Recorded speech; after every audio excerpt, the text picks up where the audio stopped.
let's talk about how success is viewed by most people. Because the idea of success for most people is often measured by financial achievements, material possessions, and community praise.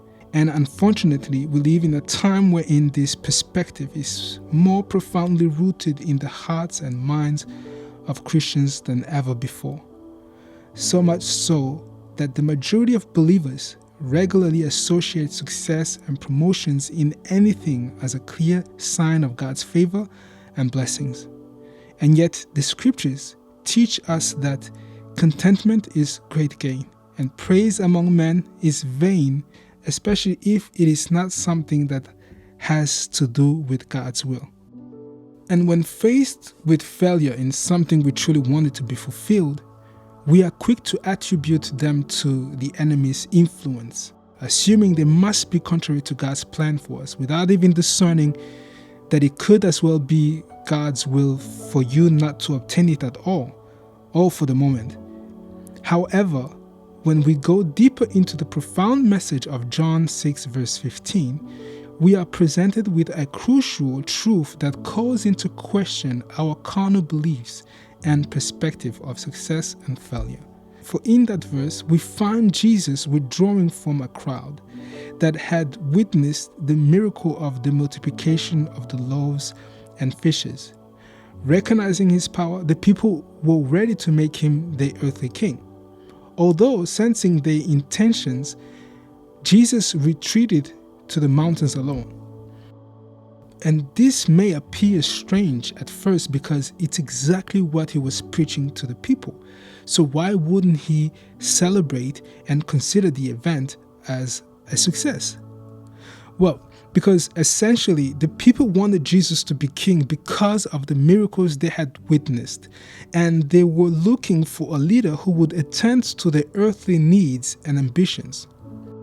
However, Jesus was and still is looking for followers who would follow him out of a genuine faith, meaning placing spiritual needs above natural needs, heavenly riches above earthly riches, godly love above all other kinds of love that you may find on earth, and so on. In other words, Jesus was and is meant to be king of the heavenly kingdom, not of the world. For the same reason Jesus said, "Not as the world giveth, give I unto you." And in Matthew 6 verse 33, Jesus said, "But seek ye first the kingdom of God, and his righteousness, and all these things shall be added unto you." And that's because God's view of success in the life of a believer stimulates a deeper understanding of success based on faith and aligning ourselves with God's plan for us.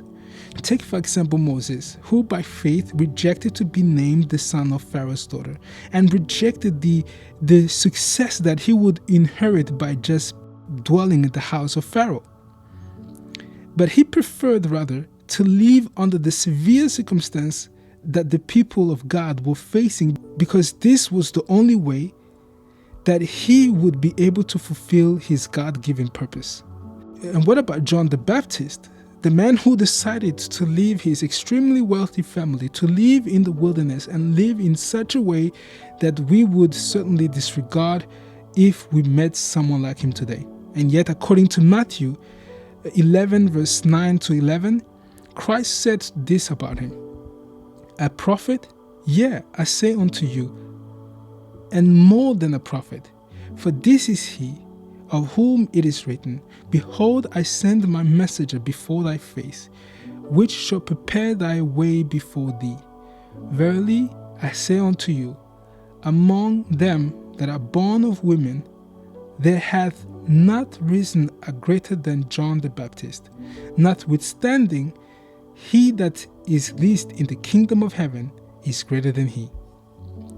In summary, John chapter 6 verse 15 teaches us to give up worldly views and desires in order to pursue what is noble, glorious, and successful in God's eyes. I therefore encourage everyone to align themselves with God's divine purpose, knowing that the ultimate success rests in obediently following him rather than going after our own personal, families, or friends' view of success.